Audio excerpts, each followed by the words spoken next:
그 다음에 또 하나 잔소리를 더 하자면 애들이 수업을 들으면 너네 그런 생각 하잖아.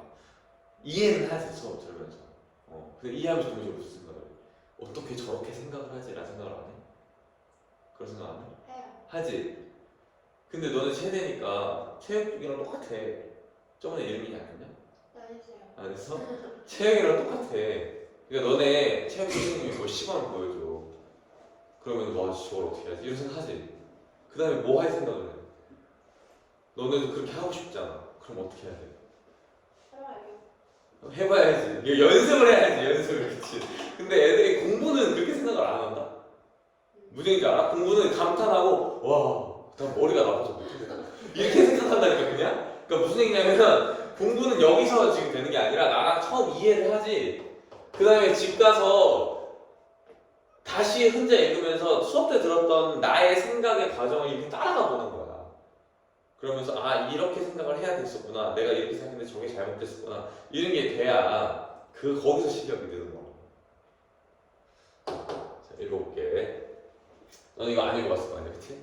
4차 산업혁명으로 인해 디지털 경제의 핵심 자원으로 부상하게 된 데이터는 일종의 재화로서 다음과 같은 특징을 지닌다. 자, 그럼 보면 4차 산업혁명으로 인해 디지털 경제의 핵심 자원으로 부상하게 된 데이터는, 그러니까 데이터가 뭐야? 사람들의 자원이 된다는 거예요. 자원. 뭐의 자원? 경제의 자원이야. 경제의 자원.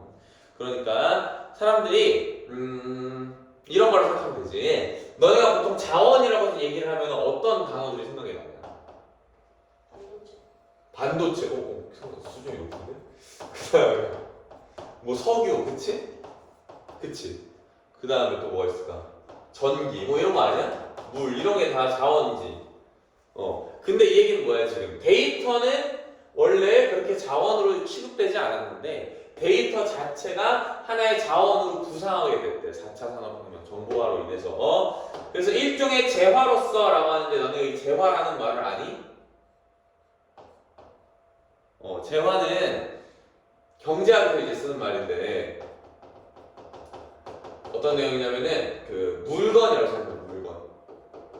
물건인데 돈을 주고 받고 하면서 팔리고 사고 이렇게 되는 물건들을 우리가 재화라고 해요. 이해돼? 그래서 재화는 꼭 사실은 물건뿐만 아니라 서비스까지 얘기해요. 서비스까지. 근데 어쨌든 그런 거가 다 뭐야? 재화라고 하는데 우리는 데이터가 일종의 재화로 기능한다는 걸 알 수 있는 거죠. 4차 산업혁명에서. 그래서 우선 데이터는 정보로서, 이거 어렵지 않지? 정보래. 데이터는 정보다. 이거는 뭐 초등학생도 알 수 있는 거야. 특정 용도에 사용되면 더 이상 그 외에 다른 용도에 사용할 수 없는 대부분의 일반적 재화와는 달리 한 번 사용된 후에도 다른 용도로 다시 사용될 수 있다는 점에서 비경합적인 성격을 띈다. 자, 그럼 너네가 비경합적이라는 말은 나도 여기서 처음 보는 말이야. 그런데 그거에 이제 안 쪼는 게 중요해. 안 쪼는 거. 왜냐면 여기서 설명을 잘 해주잖아. 뭐라고 설명해주고 있어? 일반적 재화는 어때 보통? 일반적 재화 뭐가 있을까? 일반적 재화 물, 그치? 아니면 나 방금 커피를 사 먹었는데 커피 이런 거지.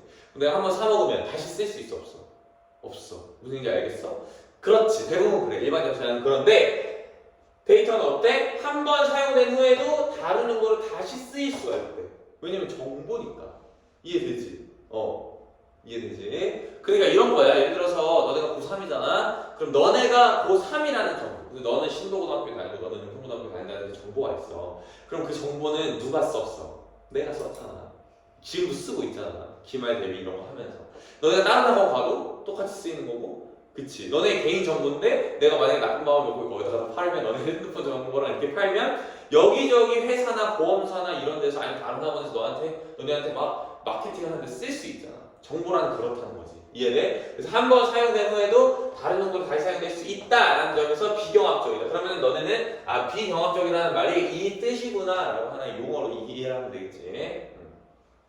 그 다음에 얘는 어때? 최종적으로 소비되는 재화가 아니라, 최종적으로 소비되는 재화라는 거는 우리가 마지막으로 사용하는 재화라는 뜻이니까 뭐 물을 마시게 되면 그냥 소비로 끝나버리는 그런 재화가 아니라 재화나 서비스를 생산하는 데 투입된대. 예를 들면 이런 거야. 은평구에 내가 뭐 음식점을 차리려고 해. 한식 음식점을 차리려고 하는데 여기 은평구 주민들의 음식 선호도 아니면 배달을 주문할 때 그 각각 한중 일량 그다음에 좀 더 세부적인 어떤 음식 메뉴에 따른 퍼센테이지가 있을 수 있겠지. 그런 게 데이터로 존재할 수 있겠지. 그럼 내가 그거를 그냥 쓰는 게 아니라 그걸 가지고 뭘 하는데 쓰는 거야? 내 서비스를 만들고 내가 메뉴를 개발하고 아니면 음식점을 만들어내고 이런 데 투입되는 거 아니야? 무슨 얘기인지 알겠어? 그러니까 자본제로 만들어야 된다. 여기도 지금 어렵지. 개념 하나하나씩 할게.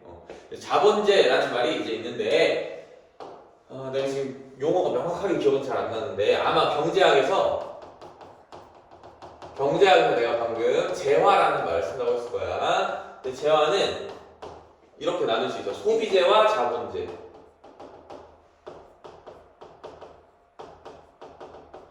소비재는 말 그대로 그냥 마지막에 사용되면 끝인 거야. 그리고 이 컵도 그렇고 아니면은 뭐 내 핸드폰도 그렇고 뭐 여기는 대부분이 다 소비재지. 자본재는 뭐냐면은 생산 활동에 투입되는 거야. 생산 활동이라는 게 뭔데? 어떤 물건이나 서비스를 만들어내는데 투입되는 게 자본재지. 맞아? 사실 여기 있는 책상이나 의자들도 자본재라고 볼 수 있어. 왜냐면은 우리 서비스를 생산하는 데 사용되잖아. 근데 좀 쉽게 얘기하면은 공장에서 물건을 만들어내기 위해서 구매한 뭐 기계라든지 이런 것도 다 자본재에 해당하는 거지.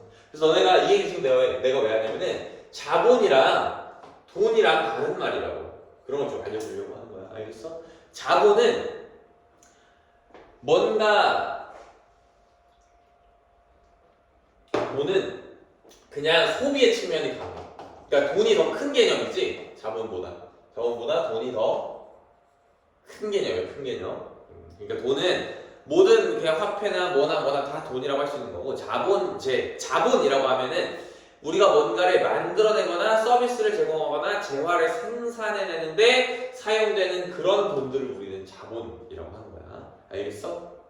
그러니까 자본의 재까지가 여기서 자본 재화라는 뜻인 거지. 데이터는 자본재다. 지금 잘 따라오고 있니? 자, 그 다음에 복제도 거의 비용이 들지 않죠. 컨트롤 C, 컨트롤 B만 하면 되잖아, 그치? 컨트롤 C, 컨트롤 B는 알지. 애들이 컴퓨터를 잘 안 해서 생각보다 이런 거 모르는 애들 좀 있어. 아무튼 간에 거의 비용이 들지 않기 때문에 이를 다양한 경제 지체들이 자유롭게 사용할 수 있다면 사회 전체적으로 재화와 서비스 생산 비용이 하락하므로 데이터의 공유는 사회 전체의 효용을 증가시킬 것이다 라고 하는데 자, 복제도 거의 비용이 들지 않아. 그러면은 내가 만약에 은평구 맛집 리스트나 내가 아까 얘기했던 은평구 주민들이 좋아하는 음식 리스트들이 있어. 그 다음에 배달 빈도나 뭐 이런 거 있어. 그럼 이거를 내가 음식점을 만들 때 딱 사용했어. 근데 이걸 그냥 나 혼자 쓰는 것보다 모든 음식점 사장들한테 나눠주면 사회적으로 더 좋지 않을까? 사람들이 은평구 사람들한테 딱 맞는 그런 메뉴들을 많이 만들 거 아니야. 그치? 왜냐면 복제해도 비용이 안 드니까. 이해돼? 지금 그 얘기를 하는 거야. 그래서 다양한 경제주체들이 자유롭게 사용한다면 사회 전체적으로 재화와 서비스 생산 비용이 하락하므로 당연하지. 만약에 내가 혼자 이거를 달려 떠가지고 막 배민에다 전화를 하고 막 요기요에다 전화를 하고 집집 찾아다니면서 내가 무슨 음식 좋아하냐 다 물어봐가지고 한 달, 두 달이 걸려서 그런 자료를 만들었어. 데이터 만들었어. 근데 내가 이걸 써버리고 나 혼자 가지고 다른 사람한테 아무도 안 공유를 안 해. 그럼 다른 사장들도 그런 게 필요하면 자기가 발로 떼야 되지. 그럼 거기에 들어가는 비용이 있을 거 아니야. 근데 내가 이걸 다 공유를 해주면 어떡해? 비용이 준다는 거지. 그러니까 사회 전체적인 비용이 준다는 거지. 이해돼? 그러니까 사회 전체적인 비용이 하락하므로 데이터의 공유는 사회 전체의 효용을 증가시키고 여기서도 이제 좀 막히지. 효용이 뭔데? 효용은 내가 많이 설명했는데 문학에도 나오거든. 효용은 경제학 용어인데 너네가 그냥 만족이라고 생각하면 편해. 효용은 만족이다. 사용 효과 정도로 생각해. 사용 효과. 사용 효과가 커진다. 만족감이 증가된다. 사회 전체의 만족도가 증가된다. 또한 대부분의 중요한 데이터는 인간의 행동에 관련된 것으로 내가 아까 얘기했듯이 은평구 맛집 리스트 뭐 이런 거 다 인간의 행동에 관련된 거야. 그러니까 최근 빅데이터의 가치가 부각되는 이유는 결국 이것이 인간의 행태에 대한 개인정보들을 대량 직접이란 말을 모아놓는 뜻이야. 모아놓는다. 모아놓은 것이기 때문이라고 할 수 있다. 그러니까 우리가 마케팅이나 이런 걸 할 때 그게 중요하잖아. 사람들이 무슨 생각을 하는지가 중요하고 무슨 어떤 걸 좋아하는지가 중요한데 그런 것들을 다 모아놓은 거야. 그러니까 좋겠지. 가치가 부각되겠지. 너네 그런 거 알아? 구글에 가끔씩 아이폰 쓰다 보면은 새로 앱 깔고 이러면 이 어플리케이션이 사용자의 정보를 추적하는 것을 허용하겠습니까? 이러면서 앱의 추적 금지 요청 허용 이렇게 뜨지. 너네 그거 허용하니? 가끔은 추적 금지 요청해? 그게 뭔지 알아? 네. 그거 하면 이제 걔네가 너네가 유튜브 봤던 거, 인터넷에서 쇼핑 찾아봤던 거 그런 걸 바탕으로 광고를 줘. 가끔 이런 경우 있지 않아? 너네 인터넷으로 신발 같은 거나 옷을 막 찾아보고 있었어. 그러면은 옆에 배너 광고나 아니면 쿠팡이나 이런 데도 계속 그 관련된 거 뜬다? 그 니네 정보 쏙쏙 가져가는 거야 걔네가. 근데 더 웃긴 거는 난 유튜브에 내가 남자라는 것도 안 알려줬고 95년생이라는 것도 안 알려주고 아무것도 안 알려줬거든? 근데 경기도 수도권에 거주하는 20대 후반 남성이라는 데이터를 빅데이터를 통해서 유튜브가 그걸 추측해놓더라고. 그래서 거기에 맞춰져서 20대 후반 남성 수도권 거주하는 그다음에 스포츠를 좋아하고 음악을 뭐 이런 걸 좋아하는 애들한테 빅데이터가 쌓여있을 때 그걸 바탕으로 이제 유튜브 알고리즘이 뜨는 거야. 그런 사람들이 많이 보는 걸 기준으로. 신기하지? 개인 정보라는 게 없는 세상이야 제가 봤을 때는 거의. 그래서 헬 때문에 할 수 있다. 마지막으로 인공지능을 기반으로 하는 4차 산업혁명 사회에서 인공지능 시스템의 훈련을 위해서는 새로운 데이터가 끊임없이 요구된다. 여기서 데이터의 한계 유형은 감소하지 않는 반면 여기가 이제 좀 이해하기가 어려운데 아무튼 여기까지는 내가 좀 쉽게 설명하면서 너희가 이해했을 거야. 그래서 이 데이터라는 것 자체가 인간의 행동에 관련된 거야. 그러니까 인간의 행동에 대한 개인정보들은 사용할 수 있는 방법이 무궁무진해. 그렇지? 그러니까 가치가 굉장히 커. 그 다음에 특히 4차 산업혁명 사회라는 걸 생각해보면 얘들은 뭘 기반으로 해? 인공지능을 기반으로 해. 그럼 인공지능이라는 거는 뭔데? 너네 인공지능한테 그림 그려달라고 그런 거 해본 적 있어? 그림 개잘 그려줘. 개 신기해. 시리한테요? 시리한테는 안 말고 인공지능 스테이블 디퓨전 뭐 이런 것들이 있어. 시리 대답해. 뭐야? 스테이블 디퓨전이나 아니면 뭐 채트 GPT 뭐 이런 거 있잖아. 그다음에 뭐 달리 모르지 너네. 네. 그래서 그 진주 귀걸이를 한 소녀인가? 네. 명화 알아? 그거를 가지고 걔네가 그림이 요만해서 그 진주 귀걸이를 한 소녀만 딱 그려져 있잖아. 근데 AI한테 요 윗부분을 그리라고 요 옆에를 그리라고 상상으로. 그때 2만 원 한 폭의 그림이 완성이 되는 거야. 신기하지? 근데 그게 뭘 학습한 거야 걔네가? 걔네 그림을 학습한 거지. 근데 그림을 학습한 게 아니라 만약에 챗GPT처럼 뭔가 사람들이랑 대화를 할 수 있는 인공지능이 필요하면 뭐가 필요하겠어? 걔를 학습시키려면 대화 데이터가 필요하겠지. 사람들끼리 얘기하는 것도 필요하고 그치? 그러니까 인공지능 시스템 훈련을 위해서는 새로운 데이터가 계속 필요해. 무슨 얘기인지 알겠어? 이게 특이한 거야. 데이터가 특이한 이유가 뭐냐면은 공장이라고 쳐봐. 그러면은 공장에다가 생산하기 위한 뭐 기계, 설비 이런 것들을 갖다 넣어놔. 그러면 그게 끊임없이 필요해? 아니잖아. 어느 순간 되면 공장이 꽉 차버리잖아. 더 이상 필요하지 않게 되잖아. 이해되지? 데이터는 그렇지가 않다는 거야. 인공지능 훈련을 할 때 데이터는 많으면 많을수록 좋아. 그치? 많으면 많을수록 좋아. 그러니까 한계 효용은 감소하지 않는데. 한계 효용이 뭔데? 효용은 뭐라고 생각해? 만족도. 한계는 뭐냐면은 하나가 증가할 때야. 기억나니? 수업을 했었던 적이 있을 텐데. 그렇구나. 한계는 하나가 증가할 때 라는 뜻이야. 그러니까 무슨 뜻이냐면 너 이따 롯데리아에서 마라버거 먹는다고? 네. 마라버거 너가 처음에 먹어. 그러면은 마라버거 1 마라버거 1 마라버거를 먹어. 그러면은 그때 마라버거 얼마인데? 몰라. 한 7,000원? 세트로? 8,000원? 그럼 너가 이 하나를 먹을 때 너가 느끼는 효용이 만족도가 8,000원보다 크다고 생각하니까 사 먹는 거 아니야? 그치? 근데 이걸 먹었어. 그 다음에 마라버거가 있어. 그럼 너가 이걸 먹으면은 8,000원 이상의 효용을 또 얻을 수 있을까? 이미 배가 부른데. 그럼 안 사 먹겠지. 그럼 효용이 뭐 한 3,000원이면 먹을래? 이런 식으로 되는 거야. 이게 한계 효용이야. 무슨 말인지 알겠어? 그러니까 한계 효용은 보통 소비가 거듭되면 거듭될수록 낮아져야 돼. 이해되지? 그러니까 내가 지금 이 아이패드를 샀는데 뭐 애플케어랑 뭐랑 하니까 거의 한 200만 원 들었단 말이야. 근데 200만 원짜리를 샀어. 근데 누가 나한테 아이패드 또 주면서 또 살래라고 하면 나는 200만 원은 안 사겠지. 무슨 말인지 알겠어? 한계형은 계속 감소한다고. 그치? 웬만한 소비에서. 근데 데이터에서는 감소해 안 감소해? 안 감소한다는 거야. 그 얘기야 이게 지금. 데이터의 한계형은 감소하지 않는다. 그냥 데이터의 수집을 위해 막대한 투자 비용을 필요로 하는 인프라 구축 단계가 끝나면 추가적인 한계의 비용은 점점 낮아져 0에 수렴한다. 이건 무슨 뜻이냐면 어렵네 설명하는 거야. 자 보면 너네가 데이터를 만약에 어떤 이따만한 USB 해가지고 야 이거 은평구 사람들이 배달해 먹는 그런 데이터야 써 이러면 너 마음대로 쓸 수 있어 그거?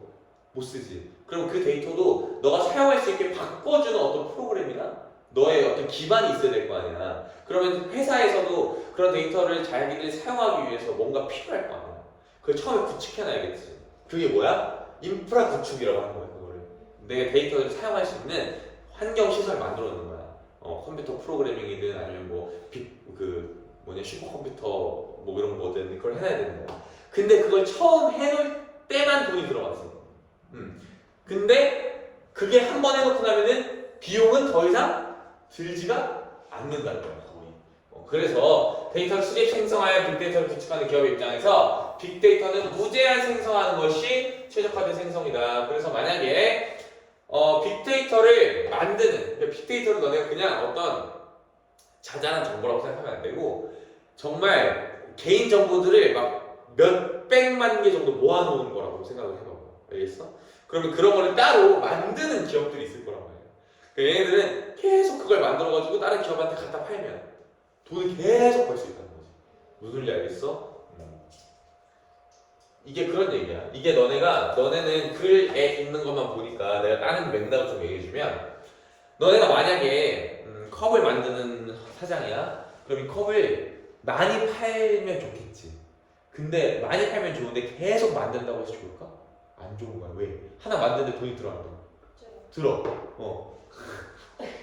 돈이 들지. 근데 사람들이 내가 만드는 족족 다 사? 안 사. 근데 데이터는 어때?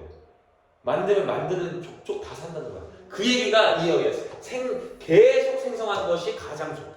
데이터를 만드는 것에서. 이해되니? 오늘 요거 하나 정도 볼 거야, 독서는. 그래서 너네가 글을 읽을 때 무슨 생각을 해야 되냐면 항상 머릿속에 꼭 이게 있어야 돼. 저한테 그래서 무슨 말씀을 하려고 하시는 건가요? 항상 있는 얘기 하지 내가. 그게 있어야 돼. 안 그러면 길을 잃어. 안 그러면 길을 잃어. 그러니까 지금까지는 뭔 얘기를 해준 거야? 데이터에 대한 설명을 얘기해주면서 빅데이터라는 게 4차 산업혁명 사회에서 왜 중요한지 어떻게 사용되는지까지는 아니어도 뭐 인공지능에 사용된다고 전부 나온 거지? 이렇게 나온 거고 여기서부터는 이제 한번 읽어봐봐. 데이터의 재산적 가치가 높아지면서 다른 지식 재산처럼 데이터에 대해서도 배타적 지배권 및 소유권을 인정하려는 논의가 진행되어 왔다라고 하니까 데이터의 재산적 가치가 높아지면서 데이터에 대해서도 다른 지식 재산들은 다 우리 뭐가 있어? 소유권이 있지 않아? 너네 뭐 웹툰 같은 거 보니? 안 봐? 네. 봐? 그거 캡처하면은 못 떠. 무단 배포하면 죽여버린다 이러지. 그런 거야. 그 다음에 넷플릭스는 어때? 넷플릭스는 안 봐? 캡처 안 되잖아. 이거 까맣게 뜨잖아. 짜증나. 그래가지고 내가 무단 배포하려는 건 아닌데. 그러니까 이거는 그런 데이터들은 뭐야? 배타적 지배권 및 소유권을 인정하는 거지. 그냥 데이터는 그런 지적 재산권이 아직은 없다는 거야. 이 글에 따르면. 그치?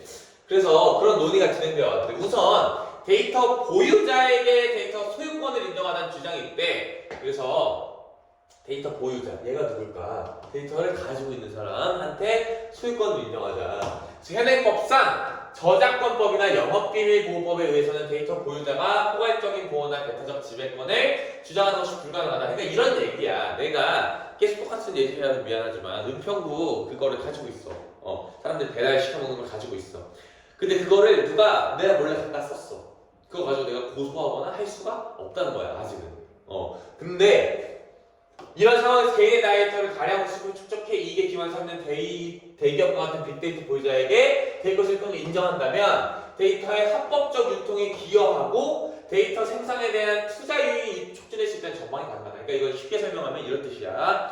얘네가 어떤 기업이 데이터를 쫙 모았어. 전국에 있는 메가스터디에서 전국에 있는 고3 애들의 모의고사 성적이랑 어떤 문제를 틀렸는지 이런 빅데이터를 수집을 했어.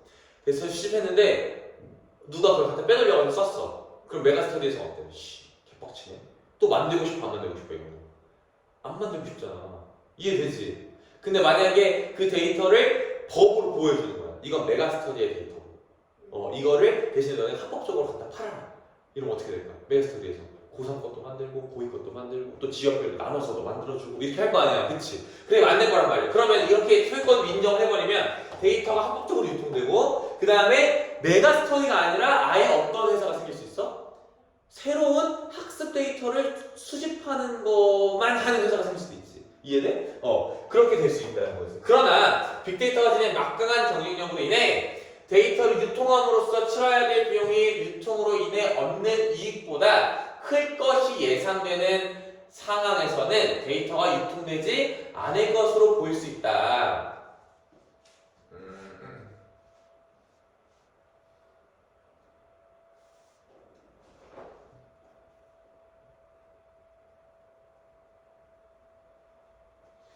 이건 무슨 정도로 보면 되냐면은 데이터를 유통한다는 것도 이런 거야. 예를 들면은 유통이라는 게 뭐야? 유통. 그치. 그러니까 물건들이 생산자에게서 구매자까지 이동하는 과정이 유통이라고 그러지. 그럼 데이터가 유통이 된다고 하면은 아무 비용이 안 될까? 그건 아닐 거야. 왜냐면은 서버도 필요하고 네트워크도 사용해야 되고 빅데이터라고 또 그럴 수 있잖아. 그런 비용이 만약에 유통으로 인해서 얻는 이익보다 크다고 생각을 하면 데이터가 유통되지 않을 수도 있대. 그러니까 그냥 암암리에 이렇게 합법적으로는 어떤 법망이 없이 데이터 유통을 그냥 지들 마음대로 사고 팔고 아니면 그냥 갖다 주고 이렇게 했으면은 아무런 비용이 안 드는데 이걸 사회적으로 보장하는 데 드는 비용이 들 수 있다는 거지. 그래서 또한 유통을 촉진하기 위해서 인정된 데이터 소유권이 거래 비용을 일으켜 오히려 데이터 거래의 장애물로 적용할 수 있다. 그러니까 데이터 소유권 때문에 그냥 옛날 같았으면은 야 한 50만 원만 줘 내가 이 데이터 줄게 이렇게 했을 수 있는데 지금은 막 계약서도 써야 되고 뭐도 해야 되고 이렇다는 거야. 소유권이 인정돼 버리면 무슨 얘기인지 알겠지? 그러면 그게 더 장애물로 적용할 수 있대. 결국 데이터 소유권은 이미 빅데이터를 축적한 기업의 승자 독식 현상이 강화되는 결과로 이어질 것이다. 그래서 데이터 소유권을 만약에 인정해버리잖아? 그러면은 이런 거야. 내가 처음 이 데이터를 만들면 내가 이걸 누구한테 갖다 팔아도 그 데이터는 내 거야. 이해돼? 그러면은 이 데이터를 내가 가지고 있게 되니까 다른 사람들이 오히려 못 쓸 수도 있다는 거야. 옛날 같았으면 막 여기저기 퍼지거나 이럴 수 있는데 그런 얘기야. 그래서 승자 독식 현상이 강화되는 결과로 이어질 것이다. 그러니까 지금은 사실은 이 글은 하고 싶은 얘기가 뭐야? 빅데이터 4차 산업혁명에서 빅데이터가 얼마나 가치 있는지에 대해서 얘기하고 싶은 글이 아니야. 그게 아니라 데이터한테 어떻게 지적 재산권을 줄 거냐 말 거냐, 준다면 어떤 방식으로 줄 거냐 이렇게 되는 거거든. 그게 너네가 항상 문단별로 이해해야 돼. 문단별로. 여기는 그냥 데이터에 대한 내용을 살짝 앞 설명을 해준 거고, 두 번째는 뭘 얘기하는 거야? 두 번째는 데이터 소유권을 누구한테 준다? 보유자에게 준다. 나는 견해 1인 거야. 견해 1. 이렇게.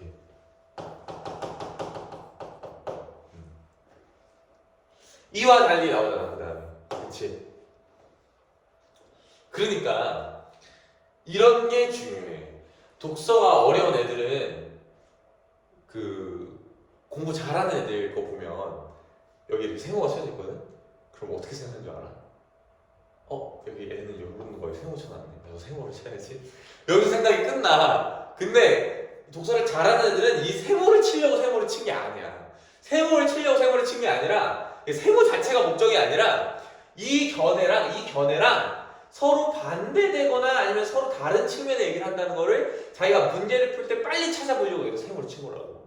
무슨 말이지? 왜 이와 달리라고 하니까 표시 자체가 중요한 게 아니라고. 그러니까 이런 식으로 표시를 되고 아니면 그냥 이런 식으로 표시를 되고 무슨 느낌인지 알겠지? 그런 게 중요한 거야. 문단 간의 관계를 파악하는 게 중요해. 이와 달리 데이터의 소유권이 누구한테 있어? 개인 정보의 생산자들한테 있다고 보는 움직임. 이거 우리는 개꿀이야 이러면. 그러니까 무슨 얘기야? 구글이 내 정보를 가지고 있지. 맞아? 그거 돈을 누구한테 줘야 된다는 거야? 나한테 줘야 된다는 거야. 무슨 줄 알겠지? 내가 그 정보를 생산해 줬으니까. 그러니까 내가 난 유튜브만 열심히 봤을 뿐이야. 근데 구글은 뭘 해? 그 데이터를 수집하지. 내가 무슨 유튜브를 보는지. 그럼 내가 무슨 유튜브를 봤다는 정보 내가 생산했잖아. 그 유튜브로 얻는 수익 중에 일부를 날 줘. 이렇게 되는 거지. 그럼 유튜브는 어떻게 될까? 파산하지. 어쨌든 간에 개인정보는 현행법상 각 정보 주체에게 자신의 개인정보를 통제할 권리를 부여하는 개인정보보호법의 보호를 받기 때문에 필연적으로 빅데이터 수집 및 이용과 해당 법 간의 긴장 관계가 생겨나는데 너네가 이런 것도 생각해야 돼. 법이라는 건 절대 완벽하지가 않아. 알겠어? 좀 딴소리인데 법이라는 건 절대 완벽하지가 않아. 애초에 법 체계가 어떻게 되어 있냐면은 헌법이 제일 위에 있지. 이 헌법은 추상적인 법이야. 추상적인 법이어서 어떤 내용이 있냐면 그냥 대한민국은 민주공화국이다. 대한민국의 모든 권력은 국민으로부터 나온다. 뭐 이런 거. 그 다음에 대한민국 국민은 행복을 추구할 권리를 가진다. 이런 것들이 있어. 그럼 그걸 가지고 법 집행을 실제로 할 수 있어 없어? 못해. 그치? 왜 못해? 내가 만약에 이렇게 되는 거야. 내가 뭐 누굴 때렸어.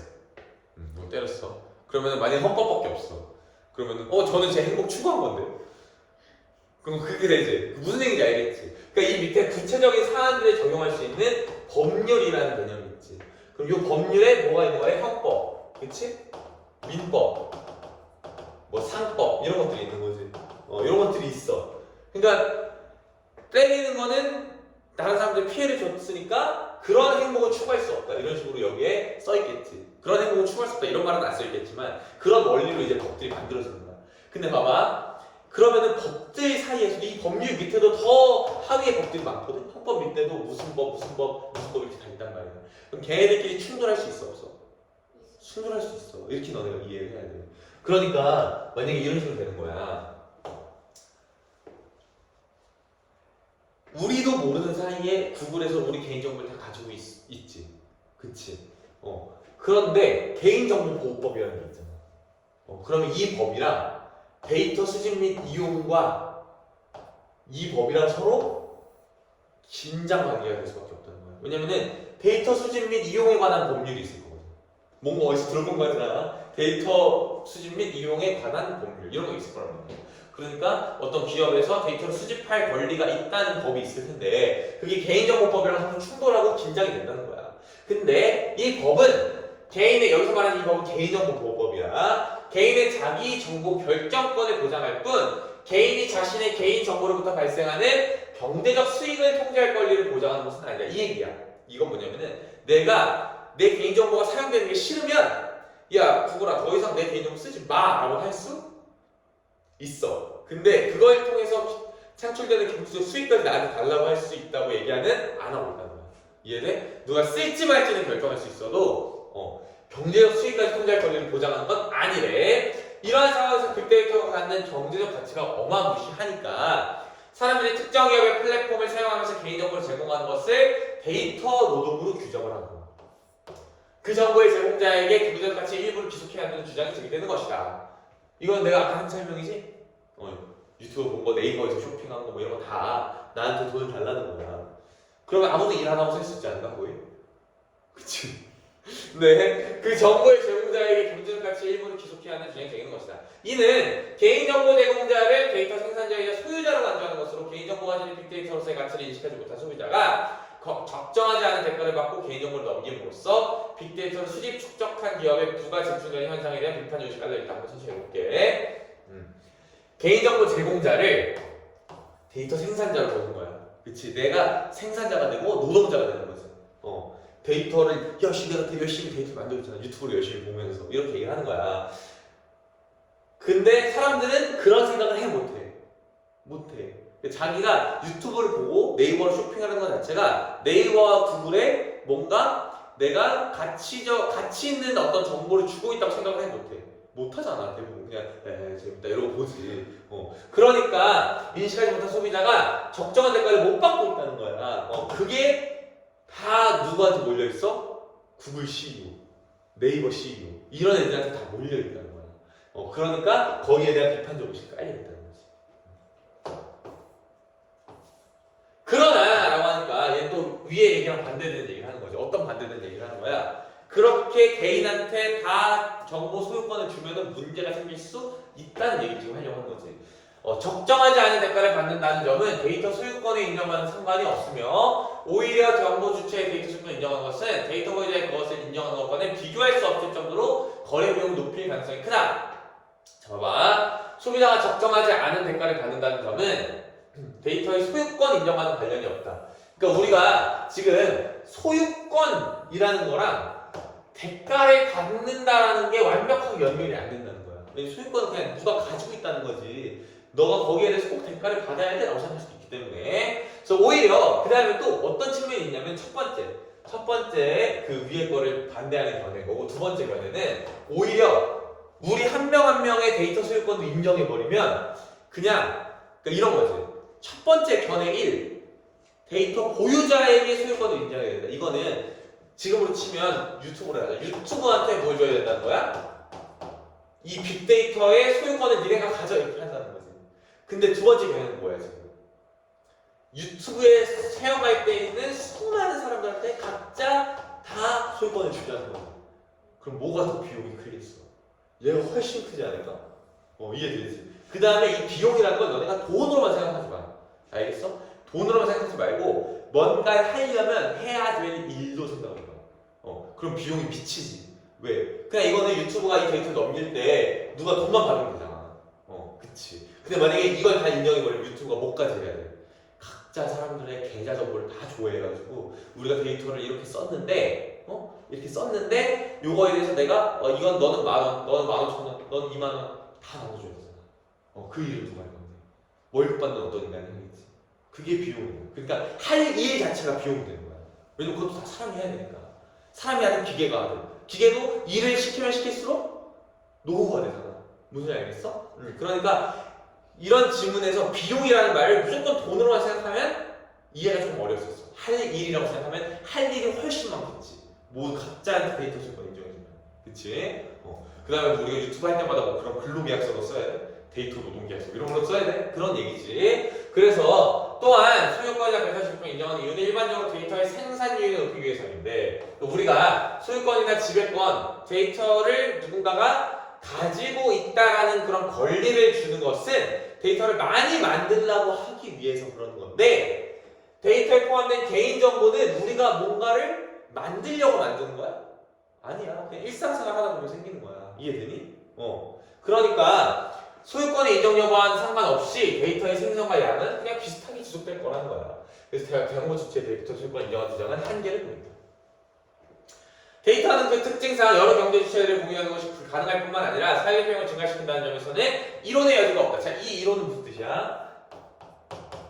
다른 논의, 다른 논쟁, 이런 뜻이야. 다를 있잖아. 다를 있잖아. 그러니까 그냥 이 이론, 저 이론, 무슨 이론이 있냐? 우리 뭐 사회문화에서 했던 위협소구 기억나니? 위협소구? 알 것 같아? 아무튼간에 아니면 뭐 이런 걸 해보자. 교육학 이론.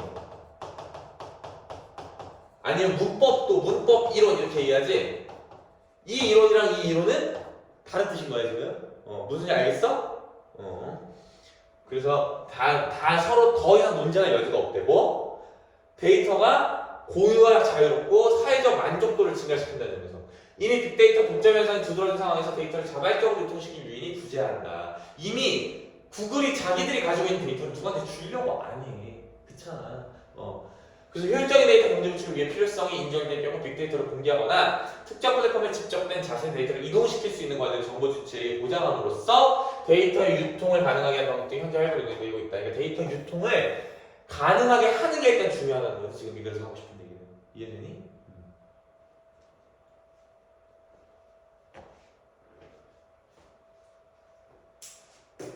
어렵지?